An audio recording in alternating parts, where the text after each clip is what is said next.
Hi, Dave Eastman from Eastman Estate Planning. I want to talk about one of the topics we sometimes get asked, which is which assets are going to be controlled by my will, which assets are going to be controlled by my living trust, and which assets are not controlled by either.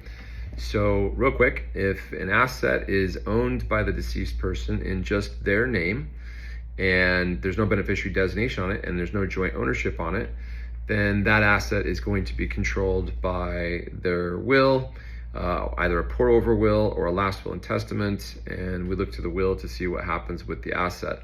If the estate is over the probate threshold amount, then we open probate for that asset in order to gain control of the asset and then distribute the asset. If the asset, on the other hand, is titled jointly with another person and one of those two people have died, then the asset automatically passes to the other joint owner. If the asset is owned by the deceased person and has a beneficiary designation on it, let's say it's in Dave Eastman's name and I listed my daughter as the beneficiary, then in that case, the asset will pass automatically to my daughter, assuming that my daughter is alive when I die.